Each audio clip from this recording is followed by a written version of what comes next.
राजकारणाचा केंद्रबिंदू शरद पवार. महाराष्ट्राचा Sahyadri, the untold stories of Sharad Pawar.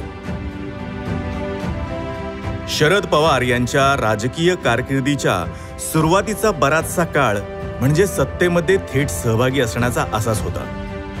जानेवारी 1978 मध्ये इंदिरा गांधींनी वेगळा पक्ष काढल्यामुळे काँग्रेस विभागली गेली. त्याच वर्षी अंतर्गत मतभेदामुळे वसंतदादा पाटलांचं नवं सरकार 4 महिन्यातच पडलं. शरद पवार पुरोगामी लोकशाही दलाचे मुख्यमंत्री बनले. मात्र 1980 मध्ये केंद्रात इंदिरा गांधींचं सरकार आल्यावर इंदिरा गांधींनी देशभरातली बिगर काँग्रेस सरकारे बरखास्त केली. त्यात शरद पवारांचं महाराष्ट्रातलं सरकारही बरखास्त झालं. राज्यात मध्यावधी निवडणुका झाल्या आणि प्रतिकूल परिस्थिती असताना देखील शरद पवार आणि त्यांच्या सहकाऱ्यांनी 54 आमदार निवडून आणले. या निवडणुकीत इंदिरा गांधींच्या काँग्रेसला जनतेचा कौल मिळाल्यामुळे समाजवादी काँग्रेस पक्षातल्या नेत्यांमध्ये अस्वस्थता वाढली. यशवंतराव चव्हाणांचंही मत इंदिरा गांधींशी जुळवून घ्यावं असं होतं. त्यामुळे निवडून आलेल्या 54 पैकी केवळ 6-7 आमदार शरद पवारांसोबत राहिले. बाकीचे इंदिरा काँग्रेसमध्ये गेले. नेते गेले असले तरी तरुणाई आणि सामान्य जनता सोबत असल्याचा अनुभव यावेळीही शरद पवारांना आला. त्यामुळे ते पुन्हा एकदा निर्धारानं पक्ष बांधण्याच्या कामाला लागले. 1985च्या निवडणुकीत पुलोदचे 104 आमदार निवडून आले. त्यातले 54 आमदार समाजवादी काँग्रेसचे होते. शरद पवारांनी 1980 ते 1986 या काळात विरोधी पक्षाची भूमिका पार पाडली. 3 वेळा ते स्वतः विधानसभेत विरोधी पक्षनेते होते. विरोधी बाकावरचा काळ त्यांनी सत्तेत असताना घेतलेल्या निर्णयांची फेर तपासणी करण्यासाठी वापरला. सत्तेत असताना घेतलेल्या निर्णयांचे नेमके काय परिणाम झाले, अंमलबजावणी कशी होते हे समजून घेतलं. आठवड्यातून 5 दिवस दौरे करत त्यांनी महाराष्ट्र पिंजून काढला. सत्ता नसतानाच्या काळातही ते लोकांमध्ये मिसळून जनतेचे प्रश्न समजून घेत राहिले. पुन्हा सत्तेत आल्यावर निर्णय घेताना याचा मोठा फायदा त्यांना झाला. राज्याच्या कानाकोपऱ्यात फिरताना तिथल्या स्थानिक कला, क्रीडा, साहित्य, सहकार, शिक्षण क्षेत्रात काय नवं घडतंय याकडेही त्यांचं लक्ष होतं. अनेकदा स्थानिक कलाकारांशी, साहित्यिकांशी त्यांच्या अनौपचारिक गप्पा रंगत असत. त्यातून त्यांना त्या क्षेत्राचे बारकावे जाणून घेता येत होते. वेगवेगळ्या भागातली शेती, पाण्याची परिस्थिती, शेतमालाची अवस्था त्यांनी समजून घेतली. काही अभिनव प्रयोग करणाऱ्या शेतकऱ्यांच्या बांधावर जाऊन ते प्रयोग त्यांनी पाहिले. राज्यभर फिरताना शेतकऱ्यांच्या शेतमालाला दर मिळत नसल्याचं त्यांच्या लक्षात आलं. या प्रश्नाचं गांभीर्य लक्षात घेऊन त्यांनी जळगाव ते नागपूर अशी पायी शेतकरी दिंडी काढली. शेतमालाला योग्य दर मिळाला पाहिजे, ग्रामीण बेरोजगारांना काम तसंच शेतमजुरांना किमान वेतन मिळावं अशा विविध मागण्यांसाठी ही दिंडी होती. 7 डिसेंबर 1980 रोजी जळगावमधून निघालेल्या या दिंडीत पुढे इतर पक्षातली दिग्गज मंडळी देखील सहभागी झाली. पंढरपूरच्या वारीसारखं टाळ मृदुंगाच्या साथीनं भजन कीर्तन करत शेतकरी दिवसभर दिंडीत चालत असत. दिंडी जशी जशी पुढे जात होती तसा शेतकऱ्यांचा प्रतिसाद वाढत होता.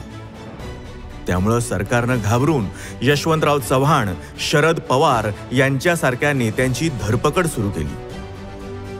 दिंडीतल्या शेतकऱ्यांनी ठरलेल्या मार्गाने दिंडी पुढे नेली. पोलिसांनी सोडल्यावर हे नेते पुन्हा दिंडीत सामील झाले. त्याच दरम्यान देवीलाल, प्रकाशसिंग बादल यांनी शेतकऱ्यांच्या मागण्यांसाठी दिल्लीत मोठ्या मोर्चाचं आयोजन केलं होतं. शेतकरी दिंडीचं यश बघून त्यांनी या मोर्चाची धुरा शरद पवारांकडे सोपवली. पंजाब, हरियाणा, उत्तर प्रदेश, राजस्थान अशा राज्यात फिरून त्यांनी तिथल्या शेतकऱ्यांना दिलासा दिला.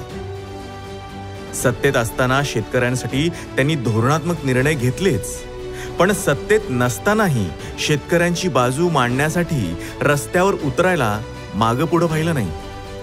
इंदिरा गांधींच्या हत्येनंतर झालेल्या 1984च्या लोकसभा निवडणुकीत शरद पवारांनी समाजवादी काँग्रेसचे राष्ट्रीय अध्यक्ष म्हणून बारामतीची जागा लढवली। या निवडणुकीत काँग्रेसनं 403 जागा जिंकल्या।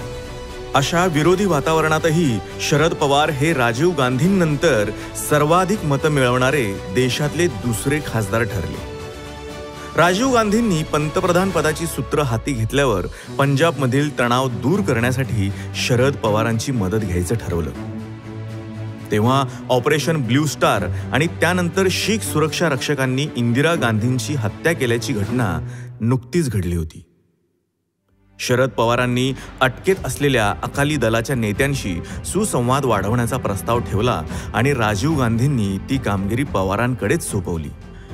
शरद पवारांनी ही जबाबदारी उचलली आणि यशस्वीपणे चर्चा करून राजीव गांधी आणि अकाली दलाच्या नेत्यांची भेट घडवून आणली। पंजाबच्या आणि देशाच्या दृष्टीनं हे महत्त्वाचं पाऊल होतं। त्यानंतर राजीव गांधींच्या आग्रहामुळे 1986 मध्ये शरद पवारांनी समाजवादी काँग्रेस विलीन करून काँग्रेसमध्ये प्रवेश केला।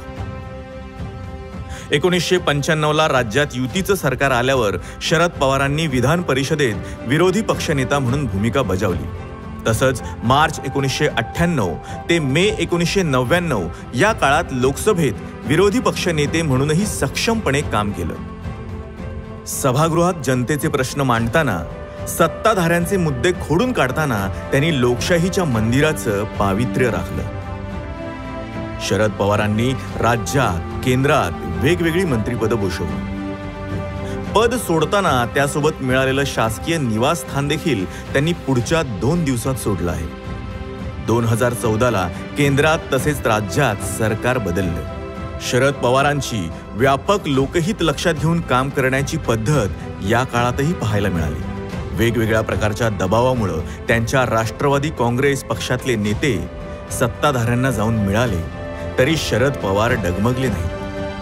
त्यांनी पुन्हा त्याच जोमानं कामाला सुरुवात केली। कितीही संकट आली तरी नाउमेद न होता त्यातून आशेचा किरण शोधून संघर्षाच्या वाटेनं संकटांवर मात करणं हा शरद पवारांचा स्थायी भावच आहे।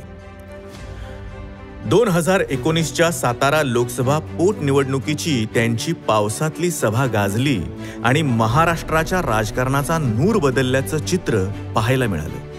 2019ला ऐन विधानसभा निवडणुकीच्या तोंडावर पक्ष ढासळला असतानाही शरद पवारांनी महाराष्ट्र पिंजून काढला आणि राष्ट्रवादी काँग्रेसच्या 54 जागा जिंकून दाखवल्या। त्यानंतर उद्भवलेला सत्तापेच आपल्या सर्वांनाच माहिती आहे। कोणताच पक्ष सत्ता स्थापनेत पुढे येत नसल्याचं पाहून जनतेचं हित डोळ्यासमोर ठेवून ही राजकीय कोंडी फोडण्यासाठी शरद पवारांनी महाविकास आघाडी स्थापन करण्यात पुढाकार घेतला। त्यांनी शिवसेना, काँग्रेस पक्षांना सोबत घेऊन राज्यात स्थिर सरकार स्थापन केलं। राजकारणात असलेल्या माणसानं निवडणुकीनंतरही जनतेशी नाळ कशी जोडली पाहिजे, व्यापक जनहिताची विकासात्मक भूमिका कशी घेतली पाहिजे याचं मूर्तिमंत उदाहरण म्हणजे शरद पवार। गेली सलग 6 दशकं समाजाच्या मुख्य प्रवाहात राहून त्यांनी आपल्या कार्यकर्तृत्वाचा ठसा उमटवला आहे। सत्ता असो वा नसो, पण सत्ता केंद्र कायम ज्यांच्या आजूबाजूला फिरत राहतं असे 5 पिढ्यांशी जोडलेले एकमेव नेते म्हणजे शरद पवार।